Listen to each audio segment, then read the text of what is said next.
Okay, now last time we see the drop-down list box control.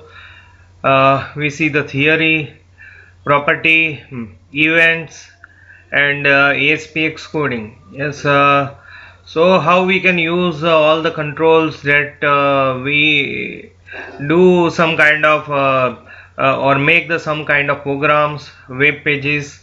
Okay, till now we study the further controls which we can use in or we can say use later on the web pages.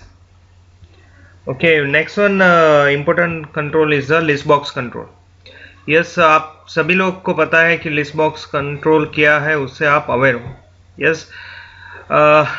Now let us see what is the list box control. It is used to give a single or multiple selection option to the user from multiple listed items.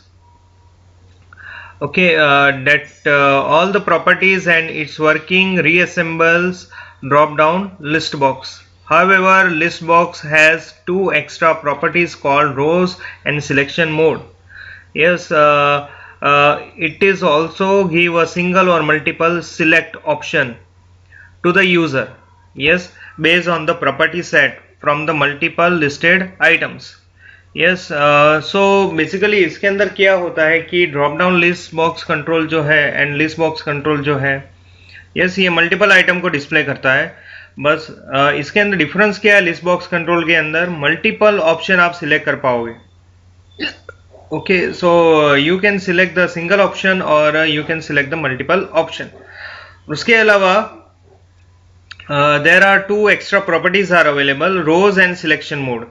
Okay, rows जो property है that will maximum number of rows, उसके बाद जो हमारा रहेगा वो column में चला जाएगा, या we can say that particular will appear the scroll bar. Yes, vertical scroll bar appear होगा. सिलेक्शन मोड, ये सिलेक्शन मोड जो प्रॉपर्टी है वो आप सिंगल सिलेक्ट, नन सिलेक्ट और we can say multiple select रख सकते हो. Yes, based on your requirement or based on the we can say page requirement or thing requirement. Okay, now let us see the important properties of the list box control. First one is the rows. Number of rows item can be set to the display in the list. Yes, यहाँ पर हम क्या set करेंगे, integer number set करेंगे कि list box या list के अंदर कितना नंबर ऑफ रोज डिस्प्ले होना चाहिए. सिलेक्शन मोड, सिलेक्शन मोड क्या होता है, सिंगल और मल्टीपल. यस, सिंगल रखोगे या सिंगल को सिलेक्ट करोगे सिलेक्शन मोड तो एक ही आइटम सिलेक्ट होगा. अगर आप मल्टीपल रखोगे तो you can select the multiple items by holding the control और शिफ्ट की. Yes, now next one is the selected index, selected values. Yes, it will get or set the selected item from the drop down list box.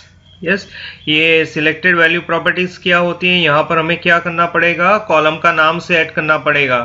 Yes, जो database के अंदर या हमारा data source के अंदर column रहेगा उसका हमें यहाँ पर नाम सेट करना पड़ेगा. ये जो प्रॉपर्टी है वो डिस्प्ले नहीं होता है, it is a unique property. Yes, selected index, index start कहाँ से होता है, 0 से होता है. सो यू कैन गेट और set the index of the selected item in the drop down list box control. Next one is the selected items. Get or set the selected item from the list. आप क्या कर सकते हो, gate कर सकते हो या सेट कर सकते हो, पर्टिकुलर आइटम को सिलेक्ट कर सकते हो. Yes, next one is the items. Get the collection of items. Items क्या है, it is a collection property है. कलेक्शन प्रॉपर्टी मीन्स व्हाट, यहाँ पर मल्टीपल आइटम आप ऐड कर सकते हो आइटम प्रॉपर्टी के साथ by using the dot add method, or you can also remove the particular item or you can also clear the particular item. Data text field,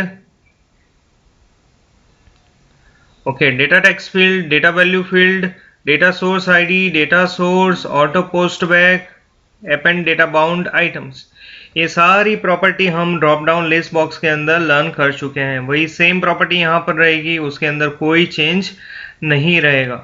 yes, सो जो भी मैंने previous पढ़ाया था ड्रॉप डाउन लिस्ट वाला, वही same यहाँ पर follow होगा। यस, ये जो सिलेक्टेड वैल्यू है वो पर्टिकुलर जो भी हमारा वैल्यू है particular we can say unique ID है वो रिटर्न करेगा। यस, एंड इवेंट्स कौन सा है? On selected index change. ये इवेंट कब कॉल होगा? जब हमने ऑटो पोस्ट बैक को ट्रू किया होगा। यस, अगर ऑटो पोस्ट बैक ट्रू रहेगा तभी ये इवेंट कॉल होगा। और ये कब कॉल होगा? When we change the particular index.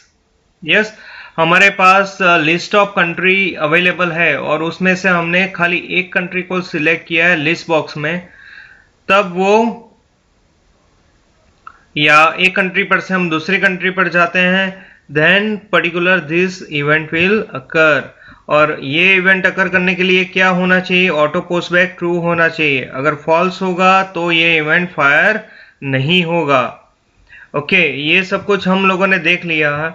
Now ASPX coding के अंदर आप कैसे ऐड करोगे? सोर्स कोड के अंदर आप कैसे ऐड करोगे आइटम्स को?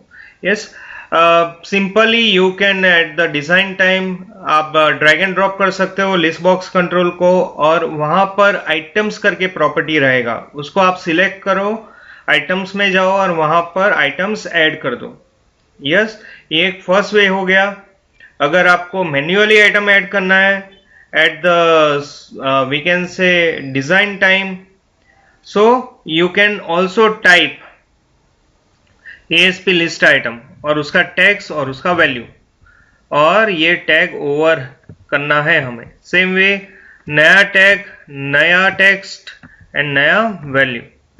यस, सो ऐसे आप लिस्ट आइटम से आप लिस्ट बॉक्स के आइटम्स आप ऐड कर पाओगे। I hope that you understand the list box control. Now we move further control, next control, that is the checkbox control. Checkbox control is used to give option to the user. Yes, अगर आपको option provide करना है then we have to use the checkbox control. Yes, so उसके अंदर आप check कर सकते हो, अनचेक कर सकते हो, टिक और अनटिक। यस, ये वी कैन से कहाँ पर ज़्यादा यूज होता है? एग्रीमेंट बेस्ड थिंग पर, लाइक आप लोगों ने कई बार देखा होगा वेब पेजेस पर आपको लिखा वहाँ पर होगा that I agree with this particular condition, तो आप वहां पर टिक करना पड़ेगा। तो वहां पर कौन सा कंट्रोल यूज होता है? चेक बॉक्स कंट्रोल यूज होता है। आपको टिक या अनटिक करना पड़ेगा। सो जैसे ही आप टिक करोगे, yes, so it is a true, otherwise it is a false. Okay, अभी इसकी प्रॉपर्टीज देखते हैं। फर्स्ट प्रॉपर्टी जो है auto post back. Yes, auto post back किया, ट्रू या फॉल्स। यस, ये देखो, ये सारी जो इवेंट है वो सर्वर साइड इवेंट कॉल होती है।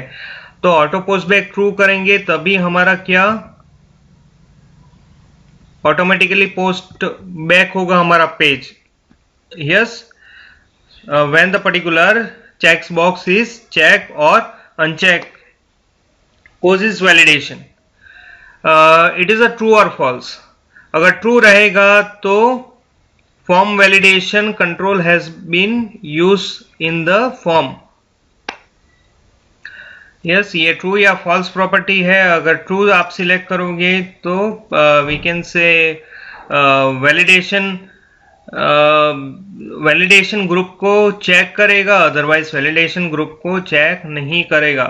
Without validation it will go और we can say post back to the server. Yes, checked, check property क्या है? ट्रू या फॉल्स है। अगर आप ट्रू रखोगे तो क्या होगा? पर्टिकुलर चेक्स बॉक्स चेक्ड होगा, अदरवाइज फॉल्स रखोगे तो चेक्स बॉक्स चेक या वी कैन से अनटिक रहेगा। इवेंट्स देखते हैं। First one is the on checked change. On check change, ये इवेंट कब फायर होगा? जब हमने चेक्स बॉक्स को चेक किया है या अनचेक करते हैं उस टाइम पर ये इवेंट फायर होगा, अदरवाइज ये इवेंट फायर नहीं होगा। और ये इवेंट कब फायर होगा? जब हमारा auto post back property true रहेगा तब, अदरवाइज ये इवेंट फायर नहीं होता है। Next one is the validation group. Yes, ये एक प्रॉपर्टी है जो इवेंट में चला गया है, but it is one kind of property. So मैं बाद में ये चेंज कर दूंगा, लेकिन आप अभी देख लो कि ये प्रॉपर्टी क्या है। ये पर्टिकुलर चेक्स बॉक्स एक ही ग्रुप को वी कैन से फॉलो करेगा। सो जब भी हम कोजिस वैलिडेशन प्रॉपर्टी का यूज करेंगे तब जाके ये वैलिडेशन ग्रुप आपका एग्जिस्टेंस में आएगा। यस, ये पर्टिकुलर प्रॉपर्टी को कैसे यूज करना है, कोजिस वैलिडेशन को कैसे यूज करना है, मैंने पहले भी बताया था कि मैं आपको बताऊंगा how we can use. Okay, so अभी के लिए खाली आप समझ लो कि ये एक पर्टिकुलर ग्रुप का नाम है जो हमें यहाँ पर देना पड़ेगा, तो वो उसी ग्रुप को फॉलो करेगा। Next one is the ASP colon checks box. Yes, ये ASP का कंटेंट है सोर्स कोड का, कि वेब पे डिजाइन टाइम पर कैसे होगा ये चेक्स बॉक्स। तो ASP कॉलन चेक्स बॉक्स आएगा, उसका आईडी आएगा, आईडी जो भी आपको चाहिए वो आप दे दो। यस, यूनिक होना चाहिए, रन एट सर्वर होना चाहिए, टेक्स्ट आपको जो भी देना है वो दे दो। ऑटो पोस्ट बैक अगर आप इवेंट कॉल करवाना चाहते हो तो ट्रू रखो, अदरवाइज फॉल्स रखो। Yes, border colour, border width, causes validation, आपको जो प्रॉपर्टी सेट करना है वो आप कर सकते हो। Okay, so thank you.